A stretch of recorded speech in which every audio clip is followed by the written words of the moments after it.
insan idmanla ciddi məşğul olursa, o sigaret çəkməyəcək. Çünki sigaret çəkən idmançı demək olar ki, idmanda uğur qazana bilməz. Yəni onun nəfəsinə, imkanlarına, ağciyər imkanlarına təsir göstərir. Alkoqollu içkilər də həmçinin. Yəni gənclər bundan uzaq olmalıdır. Buna ehtiyac yoxdur.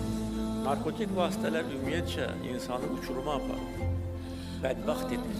Özünü də, ailəsini də, yaxınlarını da bir dərd olur. Ona görə bu zəhər ümumiyyətcə təmizlənməlidir. Və yaxşı olar ki, sigaret də çəkməsinlər, alkoqollu içkilər də içməsinlər. Çünki buna bilirsiniz, ehtiyac yoxdur. Təmiz hava udmaq əvəzinə insanlar götürürlər. Öz içinə zəhər salınır. Nəyə lazım?